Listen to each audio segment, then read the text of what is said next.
আন্তৰিকতা নাই তেওঁলোকৰ নিজৰ পকেটৰ কেনেকৈ গৰম কৰিব পাৰে সেই কথাহে তেওঁলোকে অকল ভাবে আপোনালোকৰ কথা নাভাবে নহ'লে অসমত বৰ্তমান যি পৰিৱেশ আৰু পৰিস্থিতি এই পৰিৱেশ আৰু পৰিস্থিতিত যিসকল নেতাই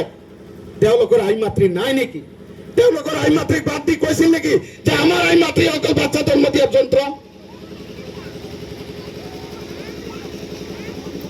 কেইদিনমান আগত কিছুমান নেতাক আজি আমাৰ মাজত ভাই ককাৰ মাজত আজি ভাগ ভাগ কৰিব বিচাৰিছে উজানি ভাটিয়াকৈ চিন্তা কৰি আছে নে নাই মই সেইসকল নেতাক কৈছো কেইদিনমান আগত যে জয়ন্ত মল্ল বৰুৱা আহি ক'লে যে বিলাসীপাৰাত 1 লাখ মিয়া মানুহ আছে কাক বুজাইছে এই 1 লাখ মিয়া মানুহ কোন অসমত 2016 পৰা আজিলৈকে 10 বছৰ বিজেপি চৰকাৰ থাকিল এই নেতাসকলে কেতিয়াবা কৈছিলে নেকি হিমন্ত বিশ্ব শৰ্মা ডাঙৰীয়া যে অসমত ইতিহাসত লিপিবদ্ধ হৈ থাকিব যে অসম মন্ত্ৰী সভাত এজন মুছলমানৰ সন্তান নাই আমাৰ কাৰণে আপোনালোকৰ কাৰণে কোনে ভাবিব তেতিয়া এই নেতাসকলৰ মুখ বহুত আছিলে আজি আমাৰ মাজত ভাগ ভাগ কৰিব আহিছে নিৰ্দলীয় প্ৰাৰ্থী ইয়াত জিকিব নেকি কওকচোন আপোনালোকে কিহৰ কাৰণে তেওঁলোকে বিজনেছ দালাল আজি মোক কৈছে বীৰ সিং সমষ্টিৰ সন্তান আপোনালোকে কওক যে অমৃত বাছে এই বিলাসীপাৰা সমষ্টিত প্ৰতিনিধিত্ব কৰিছিল নে নাই কংগ্ৰেছ দলত এই 37 নম্বৰ বিলাসীপাৰা সমষ্টিত মই জন্ম 27 নম্বৰ বিলাসীপাৰাত মই যৌৱনকাল শেষ কৰিছো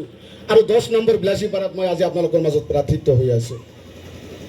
আজি মোক কৈছে বীৰ সিং সমষ্টিৰ সন্তান আজি সেই ব্যক্তিক কৈছো প্ৰশ্ন কৰিছো আপুনি ৰাজহুৱা কৰক আপোনাৰ জন্মস্থান ক'ত কাৰণ আপনি নকব কাৰণ আপনি জানে আপনাৰ জন্মস্থান লক্ষ্মীপুৰ গৌৰনগৰ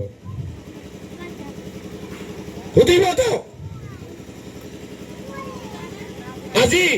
বিজেপিৰ নেতাসকলে ভয় খাই অকল মোৰ ঘৰটো বীৰ সিং সমষ্টিত পেলাই দিছে যাতে মই আপোনালোকৰ মাজত আহিব নোৱাৰো আজি আমাৰ মাজত ভোট বিভাজন কৰিব বিচাৰিছে কি হাত আছে তেওঁলোকৰ পৰিকল্পনা কি যে আমাৰ মাজত ভোট বিভাজন কৰি ইয়াত বিজেপি প্ৰাৰ্থীক বিজয় কৰিব আমাৰ যুদ্ধ কাৰ লগত কংগ্ৰেছ আৰু বিজেপিৰ লগতহে যুদ্ধ না অসমত আৰু কোনো মানুহ যুদ্ধ আছে নেকি এতিয়া চিধা চিধি কথা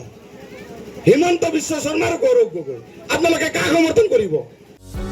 যিকোনো খবৰৰ বাবে যোগাযোগ কৰক আমাৰ এই নম্বৰত 9181 307 221